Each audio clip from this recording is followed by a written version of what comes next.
20 Dwarves.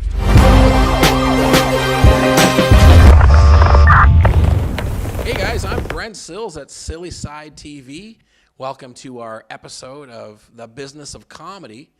This is our fourth episode, I believe. Third or fourth, I'm not sure. Fourth, I guess. The producer's shaking his head. And today I have a special guest all the way from Los Angeles via Zoom. Am I looking at the right camera, David? I don't know where I'm supposed to be looking. There you go. Now I'm looking off into the distance. Like, what's going to happen? Yeah, the camera used to be over Camera there. used to be over there. Now it's over here. I'm lost as usual. I'd like to welcome Mary Becquet. She's from Los Angeles, a producer, a comedian, and I'm still looking over there. I don't know what's wrong with me. Mary, how are you? I'll look right at you. I'm doing great. Nice to see you. Doing great, Brent. It's so good to see you too. Oh my goodness! Thanks for coming on here. This is so awesome. As I said, this is our fourth episode, and each time we just get a little bit better. We fix sound. We fix the camera. I don't look over there anymore. Now I look over here. And that's it. And so with this meeting, we kind of go over what's been going on this week in our business and kind of how we're starting to grow our small little studio here.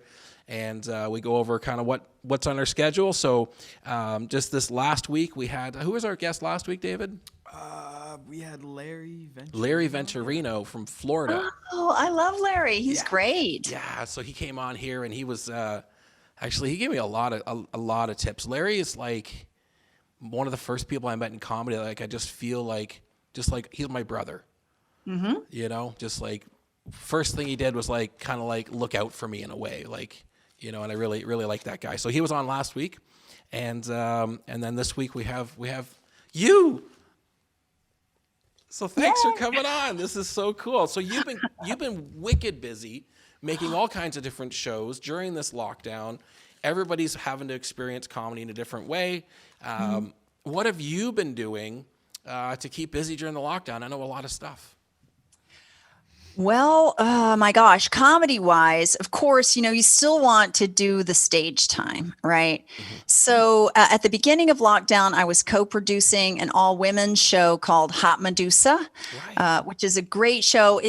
We created it to try and give women more stage time because you don't develop and become a better comedian unless you put in your hours. And so, you know, that was the goal for Hot Medusa. And then I got really busy with my acting stuff. So I handed off producing Hot Medusa to my partner, Sue-Ann Weaver. Oh, I've seen her before. She's funny. Yeah, Sue-Ann's great. Show. Yeah.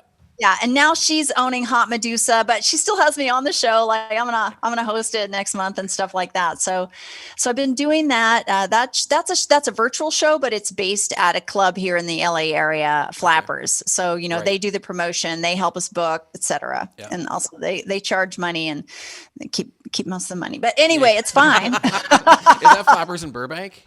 Yeah, it's Flappers in Burbank. I've been there the once. Yeah, that place is awesome. That's one of the big clubs there in LA. There's like, you know, 3 or 4 that people like actually really, really know. And that's one of them.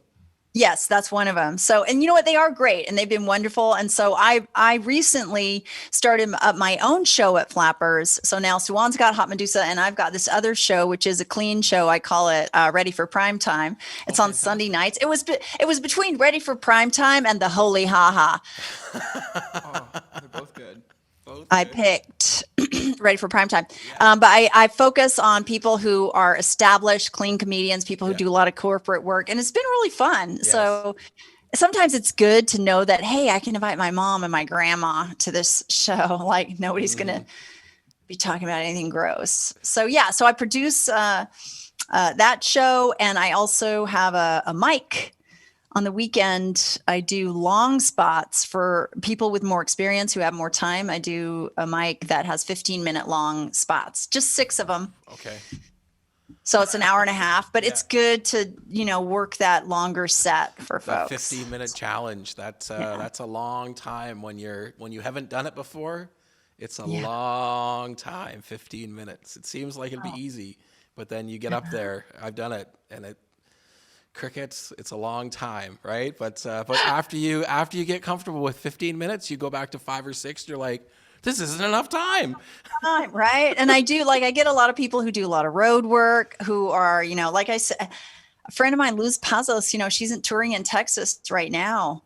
And so, she's got a lot of time under her belt. So she pops in and does the 15-minute mic. It just helps you.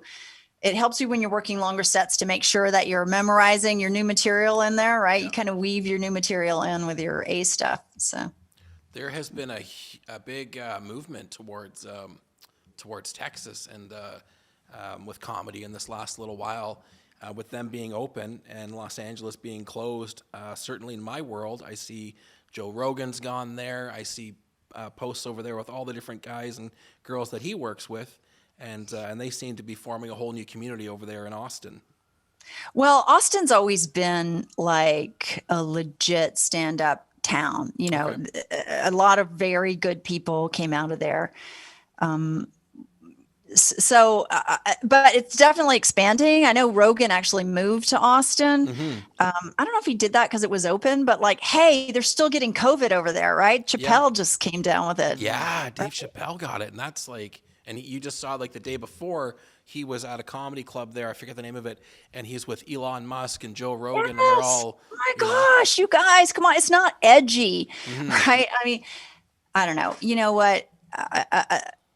If you get sick, you can still get other people sick. So I'm not doing any road work. I've gotten asked to do stuff here in California. I could go do a Texas tour next week. I got friends who'll put me out. I saw you in Florida. The first time I met you, you were touring in Florida. So yeah, no, my husband's like, no, we're not. Please don't. So. Yeah. Well, it's funny because as we're talking, I'm like answering some of the questions that people have put into us today, and over the last day. So actually, I'm gonna lean towards that here because one of the questions was at one time New York and LA were the place to be for comedy, and now that COVID has hit, it looks like it's not going to recover very quickly. Does Mary think that there's a next hot spot for comedy in the U.S.? And then she asked, "Is there a hot spot in Canada for comedy for comedians?" So in the States, I guess. Would you think that Texas is a new hot spot for comedy, or? Texas is great for developing comedians, and Austin is amazing and has got so many talented people now and people who've come out of there. But eventually, even if you start off in Austin, you got to move to either New York or LA. Honestly, I don't see that changing. And you know why? It's because there's more opportunities for comedians. LA and New York have got TV production. So if you want your special, or if you want to be able to do those auditions where you can get that commercial, there's some production in Austin, but nothing like there is in LA and New York. So my thought is probably not. But it's a great place to come up. I came up there, I came up in San Antonio, which isn't Austin, but it's Austin adjacent. Right. Yeah. So you don't have as many people, so it's easier to get in with the clubs in Austin and San Antonio. I was a club regular at the Improv in San Antonio for years. Did you think that, because you've been doing this like quite a lot longer than I have. I'm a newbie. I'm not even a year yet. So, but do you think that it's kind of better to learn how to do it where you are? Like if you're in a small place, even if there's only one place to do it, before you go to the bigger spots? Or do you think that how do you think that's the best way to do that? I 100% think that. Okay. Yeah. I think because it's so competitive in Los Angeles and New York, it's very hard to get stage time at all. And if you're just beginning, present company accepted, you usually suck. I'm the anomaly. I shouldn't have done that. But 3 years. So to learn your base craft, how to write jokes, how to be funny, it's much better to do it in a more local environment. And also if there's one local club, dude, get on there. At the Improvs in San Antonio, I used to be able to do 7 15-minute sets a week, and I would get 4 weeks a year.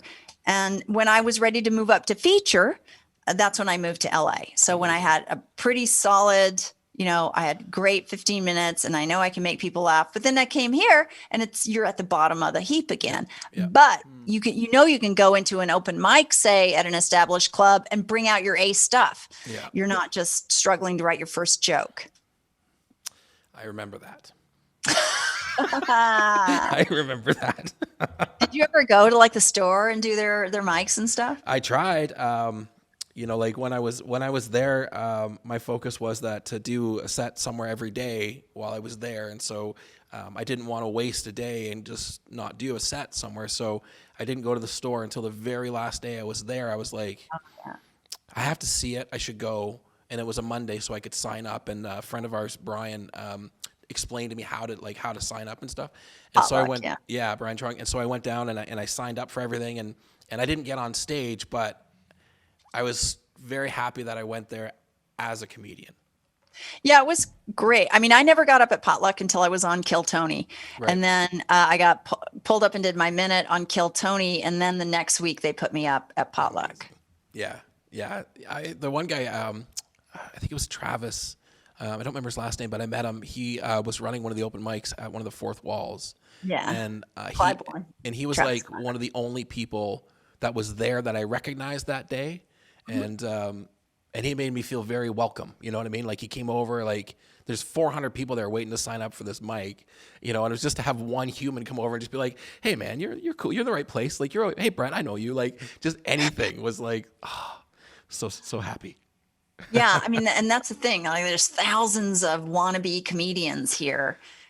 So it's better to get your confidence up and know that you're funny, right? And get some experience under your belt, because in comedy, like the 10,000 hours thing is really, really true. It's stage time. And now like none of us are really getting stage time, even though we're doing Zoom shows. Yeah. It's not the same. All the new material that's being written this year will have to be tested in front of real audiences. Right. Yeah. You know, like I've got something booked like for in the summer to go out to Utah. Okay. I hope it's safe enough if it feels right. Yeah. I'm with you too. Stephanie would like to know, can Mary share her experience of when she started telling people that you're a comedian? Was it strange? You know, being a professional woman, was it strange? And did you get any interesting responses? That's such a great question. I remember I saw that and I was like, wow, that's a really good question. Like I come from a corporate background. So I was a corporate executive when I started. So I never told anybody when I was starting out, because I felt like it would maybe damage my credibility as an exec. But then kind of the more shows I got under my belt, I started sharing it with my friends at work. And I would always say, I do stand-up comedy. I wouldn't say I'm a comedian. And then I got fired from my corporate job. So for doing just as I suspected would happen. So honestly, then I was like afraid to tell anybody at the new job, and I kept it very separate, church and state. Yeah. So I was probably like 5 years in. I mean, I've only recently just been like, okay, I'm not going to hide it anymore. So for me, I was a little bit chicken about doing that. I waited, and when people hear you're a comedian, they want to see some of your stuff, or where can I see one of your shows? And you don't want to bring them in while you still are sucky. It's very embarrassing to give a terrible performance and have all your friends there. Yeah. And like they can't look you in the eye after you bomb. Yeah. My friend circle used to be so much bigger. It's like, right. Just wait as long as possible. That's what my advice. I'm like, these bringer shows. I don't know. Yeah. This is not a good deal for a new comic. Got to get to know myself first. But you know, it's rough, but you also have to think like every show's a bringer show. Even when you're a big national name, you still got to bring people to your shows, or what's the point, right? Yep. It's a business. No, it is. It is. I mean, that's part of it, is that, you know, at what point do we start to consider it like more of a business than, you know, like I'm a business guy that just started doing comedy, but my business brain still is active and like always trying to figure out, okay, well, if I'm a comedian, then how does a comedian make money? What do I got to do? And then I'm trying to do those things, whether it's podcast or make shows or, you know, look foolish in front of everybody countless times. Hi, Mom. It's great, right? But like, I mean, what do you do, right? How do you get going on it? When do you get a manager? When does it become like my own false belief system, or my own like false confidence, if you want to look at it that way, or whatever it is, and then you put it in some sort of reality, you know? I think there's a couple of different schools of thought on that. Okay. There's definitely one school of thought, and these would be all my friends in Austin who are like, you are not a comedian unless you do comedy full time, unless you're taking that risk and focusing 100% of your energy on that. So that's the purist view. Yeah. But then I have a different, more pragmatic view, which is I need an income stream. And so I have a corporate income, but I've also had a corporate career of over, 20x years. Yeah. So my corporate income stream now is like this, right? And my comedy income stream is like this down here. Yeah. And what you want to do is bring this one up while that you can let that one go down, right? So you want to taper your comedy income up, which is exactly what you're doing, but it never happens overnight. Yeah. You're never gonna, right? It takes probably 10 years or more to even just get good at comedy. Yeah. And then you've got to do the business people of like, okay, what is it about my product that's different than anybody else? And why should people pay their money to me as opposed to anybody else? What would you say the main way comedians make money is? Is it just doing shows? Well, a lot of people, I'd say doing shows is like the last way you make money. It's actually people get cast your comedy because you're funny. A lot of people want to be actors or do commercials. And I'll say that having comedic timing is actually a huge benefit to getting cast in stuff. And then you can make $1,500 for an afternoon's work, right? If you get cast in a commercial. So, if you're about maximizing your income, people also become writers and get staffed on TV shows. That's another great strength that comedians have is we know how to write. We know how to write jokes. We know how to do the surprise, right? So that's another way to actually make a living. There's a million examples of that, like Lori Kilmartin. She's a hilarious national touring comedian, but she's also a writer on Conan. So Yeah. Oh, that's cool. Yeah. You think about it, even if you're at the top of your game, right? And I'm not top echelon like Kevin Hart, Mike Epps, those kind of people. I'm thinking national touring headliners, but maybe you don't know their name. Yeah. All right. If they do a week at a club, they're probably like $3,000, maybe $4,000, maybe $5,000, right? Okay. So, and say you do, you're not going to tour every weekend, right? So say you're taking in $3,000 and you tour like 30 weeks a year, right? That's like $90,000 a year. Yeah. And to That's be not like, that much. if I understand correctly, like you got to cover all your own expenses when you're Yes, doing it, right? Like exactly. Yeah. Right. So, to me, the club work and stuff is more, it's the fun part. You can make a lot of money in corporate comedy. Okay. And those, I know people get paid $1,000 a show sometimes for 10 minutes for corporate work. That's the most highly paid, but that's pretty specialized. You got to be clean and you got to be acceptable. And like, what does it take to work as a clean comedian? Guy, and this is pet peeve because I produce a clean show. Yeah. You need a clean tape. Don't send me your dirty tape where you're dropping the F-bomb and go like, but I can work clean. This Then is why tape I've yourself never sent working my clean. tape. This is why I've never sent Mary my tape for the clean show because I know that I'm not ready yet. I mean, eventually, if I had a clean set, I would put it out there. But I think it would be funny if you like didn't almost have a clean set, but you just replaced swear words with like random other words. Beep. All right, like butterfly. Butterfly, yeah. That'd be funny. Yeah, I don't know if I could Look- trust myself, but yeah.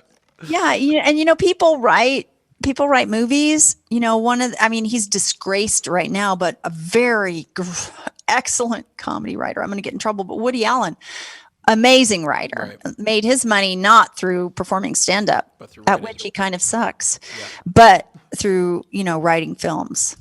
So It's almost like a gateway, like into more creative pursuits if you let it unfold that way. Like, I didn't think that I necessarily would be a good writer. Like, I'm not an educated guy. I didn't do well in school. So like, you wouldn't think, oh, I'm going to be a writer. But then you start writing comedy, and the next thing I'm like, I'm starting to write stories, and I'm starting to feel like I want to express myself that way.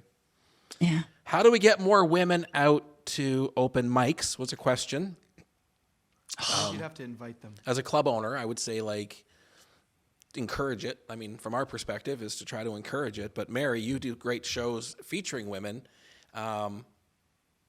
Well, yeah, you got to make it safe. So, Yeah. especially in Los Angeles, in this community, we're all super careful. And there's like a lot of places, especially late at night, if there's a bunch of young guys there, young guys are just thinking about sex and they're just talking about their genitalia, Yeah. right?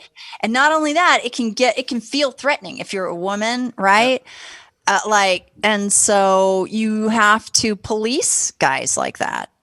Here's an example. I was at the Fourth Wall one time. I know Joe wouldn't mind me telling this story. I was at the Fourth Wall. I was the only woman in there. And, there wasn't that many people, say 15 people, but 14 guys and me. Yep. And so one guy who goes before me gets up and makes some joke about how women are stupid. So I go back up and I'm like, I'm doing a few anti-man jokes to get back. And then after me, a guy gets up and he starts talking about how he loves for older women to suck his dick. And he can just imagine older woman on her knees. And I mean, I was just like, oh, what the fuck? I need to get out of here right now. And so as a woman, you don't like to go someplace where you're going to have to put up with that shit. I would have expected the host to, after that guy was done, go, okay, that's not cool, right? We're not going to be demeaning and degrading people in here. So cut that shit out. You have to police them a bit. That's my point. And women have to be able to go oh, I know if some guy is trying to put a roofie in my drink, Brent's going to be watching for that. Yeah. And I think that's something I grew up with a single mom. I got sisters. If you come to my club, I'm going to be watching out for you. I want to make sure everybody's, feeling like they can do what they need to do and say what they want to say. But that's such a weird thing with comedy because you don't want to censor people. But at the same time, there's poor taste. Okay, guys, we're just going to wait here for a second while Mary signs back in. We were just getting to a nice little riff of talking about some comedy stuff. What were we talking about when we left there, David? Ask the guy that's trying to fix all the technology what we were talking about. What were we talking about? Don't worry about it. Bennett will probably message us right now and tell us. We're talking about censorship? Censorship. Poor taste. Yeah, poor taste and censorship. Yeah. Mary, Okay. welcome to the studio here where we haven't quite got a sponsor yet for Zoom. So we're still on that free 40 minutes. And if we, right, if there's a Zoom sponsor out there somewhere, we need $20 a month. Somebody help us. But we were talking about, kind of like this idea. It's you don't want to be the censoring person. You don't want to censor people. But then at the same time, there's also just poor taste. And I would never shut up anyways. If I'm in a room and there's people, I'll always voice my opinion, good or bad. I just can't help myself. But it's a trade-off. Mm-hmm. If there is that laissez-faire and you're allowing kind of rapey, kind of misogynistic talk, then women just aren't going to go there. So it's a choice, whichever way you want to go. Do you think it's good to have totally separate shows where you have, shows that are just featured for women? I know you host some of those, and I think they're cool too. But do you think that helps kind of bridge that gap to get women more comfortable first, and then? Well, for me, I did that so that women could start to build networks because it's a common experience for guys. If you go to a writing session or if you go to an open mic, you're surrounded by guys. Always. But for women, there's usually just one or two of us there. And so the goal when we were able to do live shows, me and Suwan, my husband's a chef. So we used to cater a nice green room with free booze and free food for all the comics. Nice. So that they can just network and meet each other.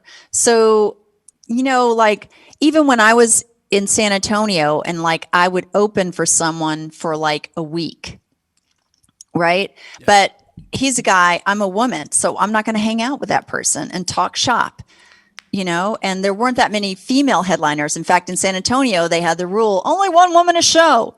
So they would never put me to open for female headliners. So it was trying to give people an opportunity to Lori Kilmartin's headlining. So hang out with her backstage, you know? It's interesting to think about those things as we, think about getting out of lockdown and when we can actually get open and do shows in our business, really thinking about like how we're going to present ourselves to the market. We did one show that we were allowed to do when we were, and we didn't have one woman show up for that show. I mean, there was a couple women because like my wife was there and one of the guys had his girlfriend there or something, but like you need that balance in a room to like, or I think so anyways, or it becomes a locker room. Fest, Yeah. Yeah. So. And, we just don't want to go somewhere and sit through something that makes us uncomfortable. Yeah. Right.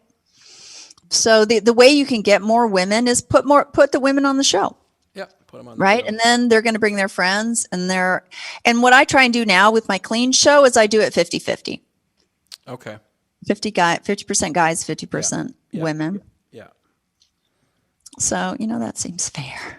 Totally seems fair. I mean, and the other thing is that like that I kind of alluded to before. It's like if it's your show, do whatever you want, right? Like it's your show. Like if you want to have a show that's all dudes, that like I could do a show tomorrow that's just like dudes in jean jackets. It'll be like right, and this is what we're doing, right? And then that's it, right? Like fine, cool, Yeah, I think the goal with doing the all-woman show was so that, we can just meet each other in Los Angeles and we're not like one of two gals on every show. Like if you're the only woman, you're like, oh, I have to carry a condom for the mic, before COVID even. Yes. Well, Susan asks, is it harder for female comedians to break into the business? I think we've answered that question. Yes, it is. So, you just have to be focused, and it's a lot of stuff that women don't naturally do. Like when we can do live shows, you're staying out every night till 11 o'clock. That's what you have to do. Like you did a set every night. My goal was always 5 sets a week. Right. Yeah. And so even now it's 5 sets a week. And my husband's like, could there be one night where you're not doing a Zoom show in the spare room? Yeah, it's been. I was doing shows every night on the Zoom through the first lockdown, and then through the second one, I was desperately trying to put together like a 1-hour special, and so I was locked in the studio every day, day after day, with David, my producer here. We were just, that was it for I don't know 70 days straight, I think. Yeah, it was like 7-8 weeks. And my idea was like not to be precocious, being like a first year comedian trying to do something, but like I was going to do it in this room here, 15 people. Like, I mean, I'm calling it a special, but like I was being silly, and then one thing led to another, and somebody came in and they're like, I have this big place with a huge stage and you can have it. And then it all started to unfold, and I was like, oh my goodness, like now we're hiring a production company on top of what we have, and we're like doing this crazy thing. And now I've gone back to doing some of the Zoom shows, and I find doing the podcasts more rewarding than the Zoom shows. Yeah, because you can connect. You're not sitting there like 2 hours. Some of the Zoom shows are too long. Yeah. I keep mine an hour, except for the 15-minute ones, an hour and a half. But I'm pretty strict about. Pretty strict, yeah. And a lot of the ones I've been on have been like not strict, and then they're not fun because you can't get through the show. Just watch the show, and then you go on other ones where we've been, basically trained that like, like, and it's. And in one sense, you're like, that takes the fun away. Like, it's not like chitty chatty, blah, blah, blah. But then you're like, but you go to ones that are, and you're like, this doesn't work either. Yeah. So we started doing a little show on Wednesdays called Whiskey Wednesdays, where it's me and like 4 people. Like, so there'd be 2 more boxes on the screen. And then that seems to be working, where we can riff a little bit, talk about some funny stuff. Maybe we watch a couple of videos together that are funny, react to them. But we get a little bit of, last week we played a little silly game that nobody finished, but it led into us talking, and, that seemed a lot more fun. I think it's important, like entertainment requires variety. Yes. You can't have the same cadences, the same jokes, the same topics for 10 months, right? Yeah. You need to change it up. Today I went outside. Right. Oh my goodness. I'm not wearing pants. Yes. Does anybody?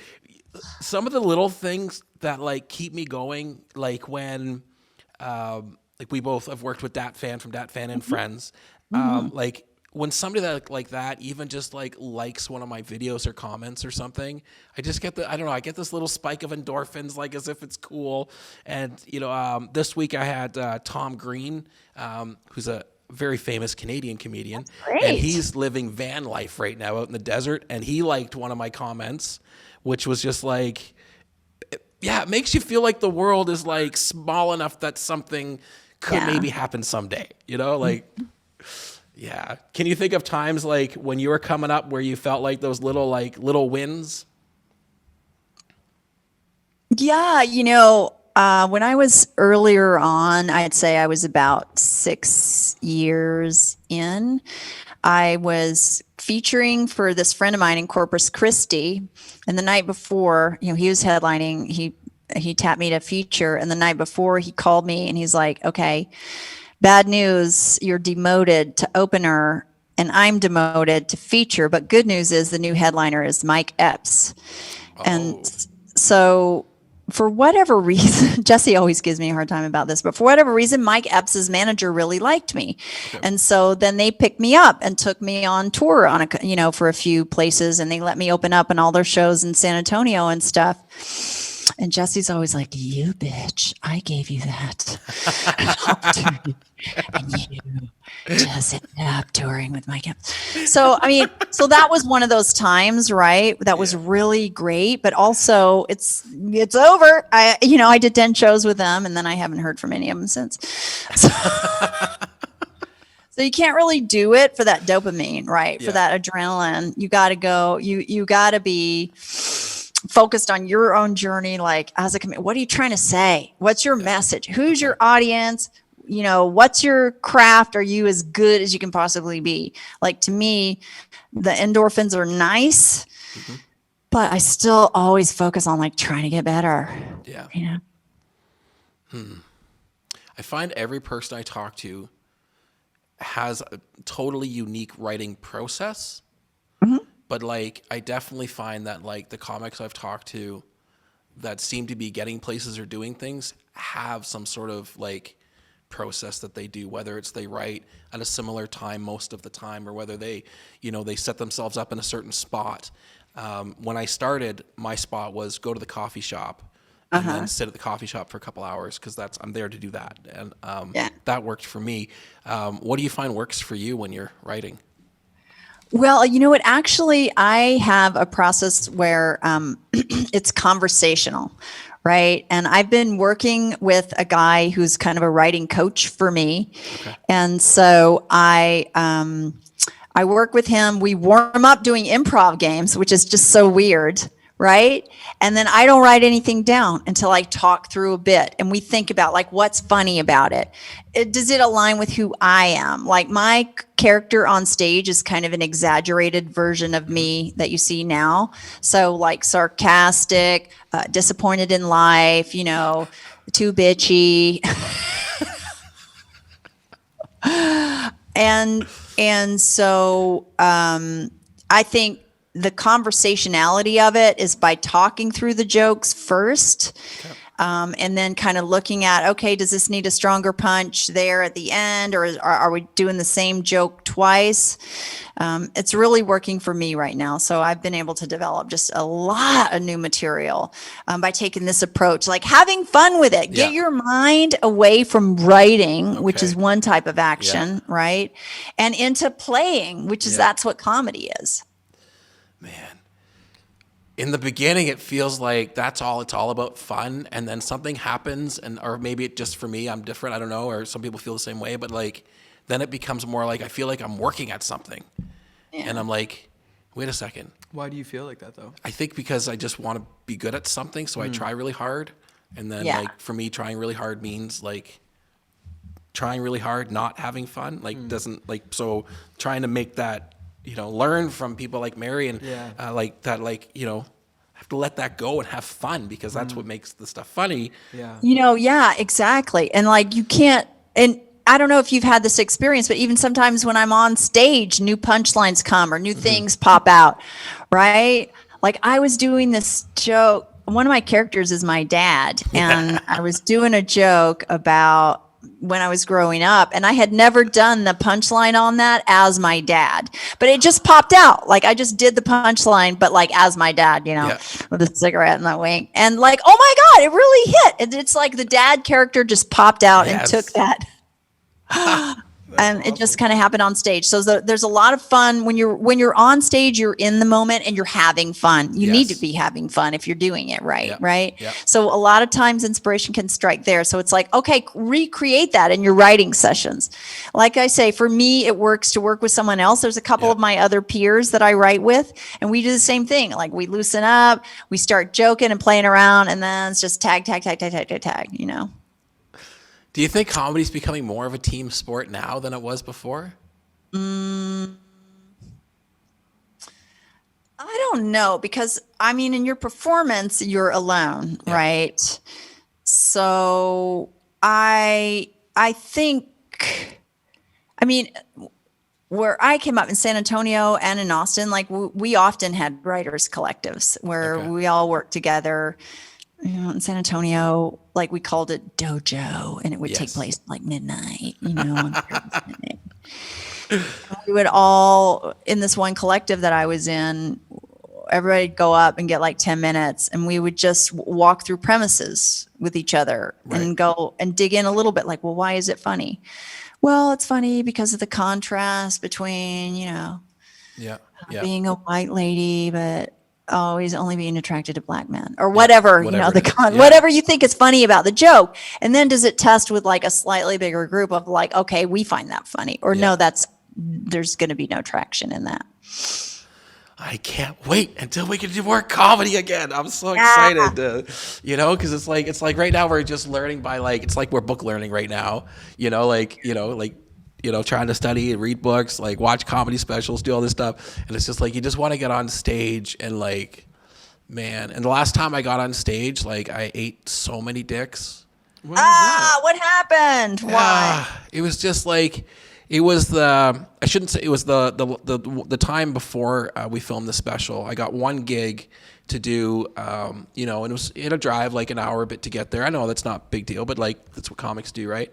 But it just like, first time being in front of a live audience in like 6 months, and then like trying to like do an abbreviated version of what I'm gonna do, and I jumped around way too much. I was like tripping over my own words and whatever. I got a few chuckles, but I knew it wasn't the best, right? And I was worried about the camera and all this bullshit. And then but it was good because at least I got it out of the way, because like, I did better when I did the full version. I did better, but like I did good. But yeah. And it, and the last Zoom show I did, I was horrible, was horrible as well. And, and it's, but yeah, I don't know. How do you feel after you crash and burn sometimes? Oh my God, it's terrible. Yeah. Like, probably the worst thing I ever bombed was for a TV show. It's called Amazon After Dark. It's just, a small TV stand-up show, and I was a finalist for one of the spots. So I think there was 40 of us for like 25 spots.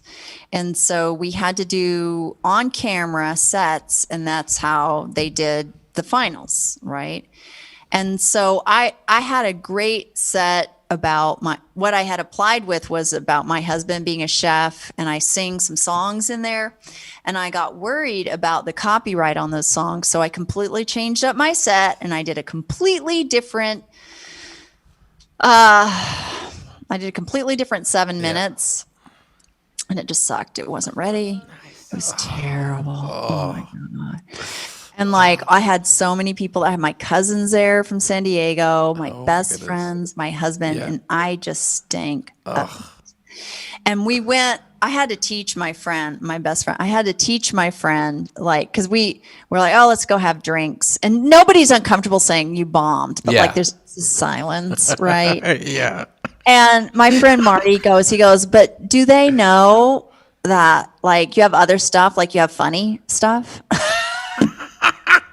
I mean, not yet.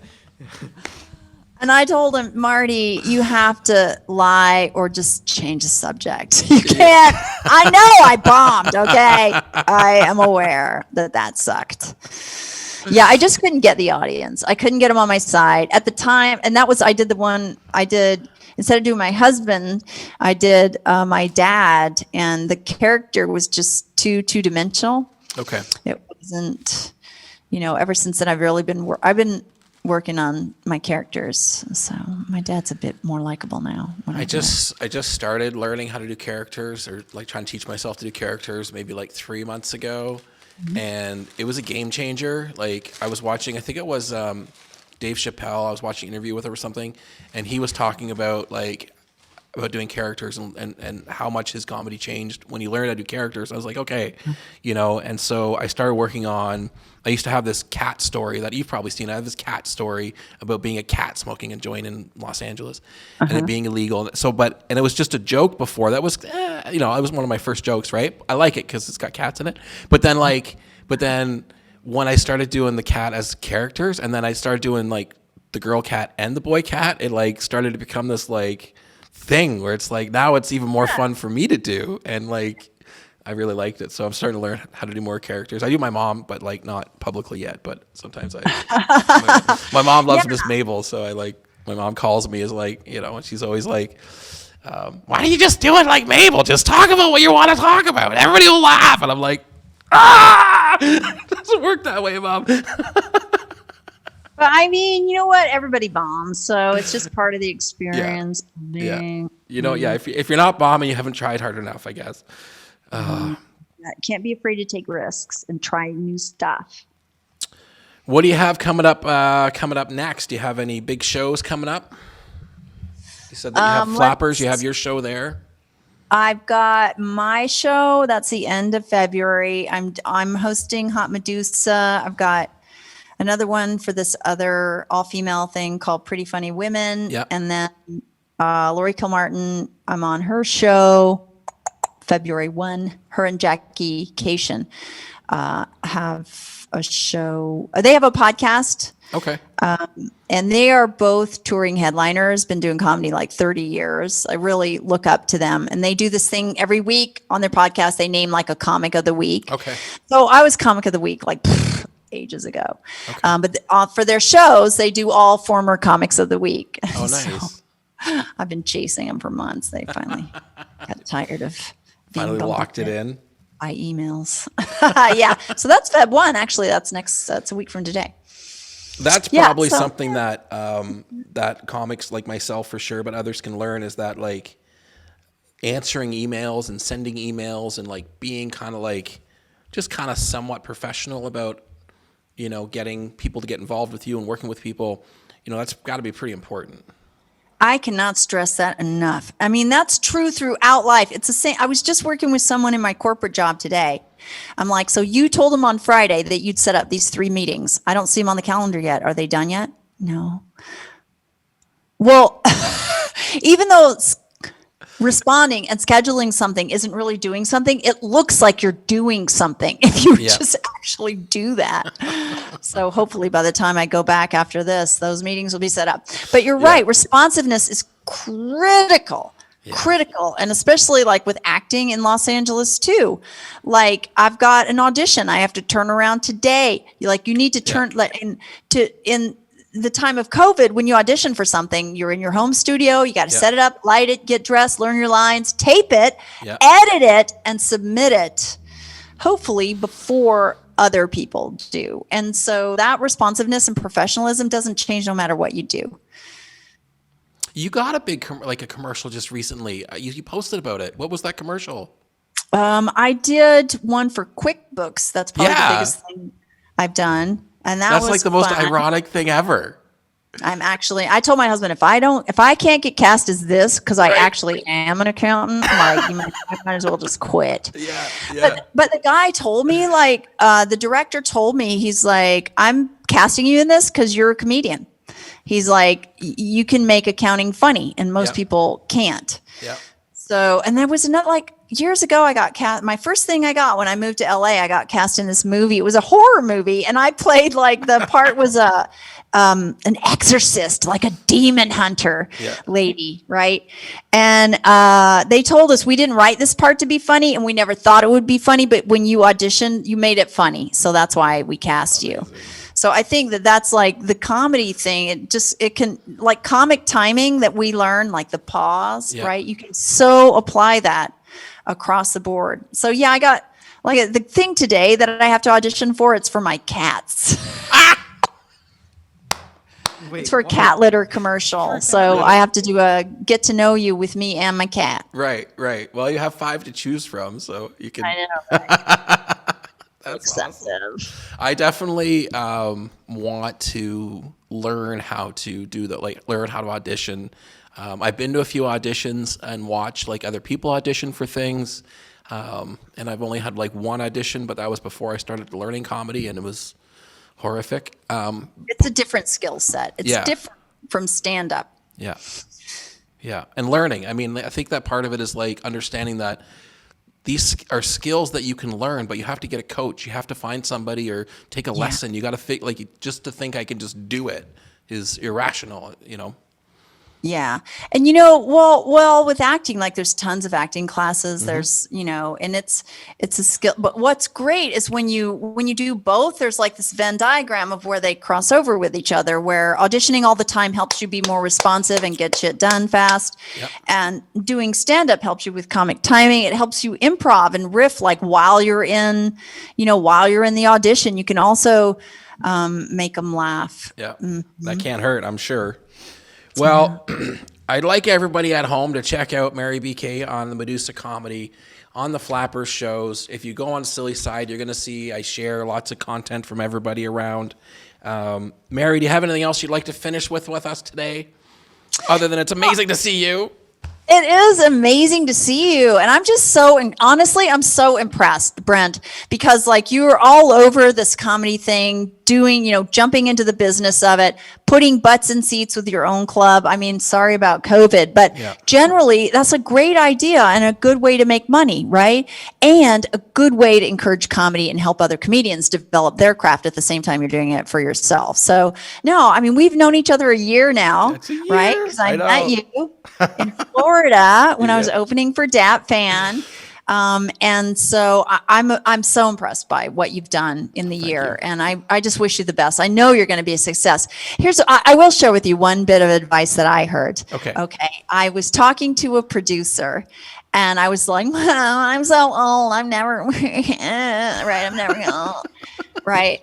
And she said, you know what? I've been in this town doing production for 35 years. Right? Oh, wow. She started as a baby. And she said, I've seen a lot of people come through these doors. And the one thing that the successful actors and comedians have in common is they work their ass off. And so do you. So she's like, you are going to succeed. And I'll say the same thing to you. You're going to succeed. You are successful because you're working. Thanks, man. That means a lot coming from you. I'm trying. We're kicking butt out here. We're learning as we go. We make so many mistakes, but we keep going. And man, I'm just so happy and grateful that, part of my comedy family in LA. So happy that you guys have been supporting me, and it's amazing. I can't wait till we can travel again. Can't wait to have you guys up here, and I can't wait to get back down there. It's going to be awesome. Everybody at home, thank you so much for watching us today. Thank you, everybody. I'm Brent Sills at Silly Side TV, and this was Mary Becquet. Thank you so much.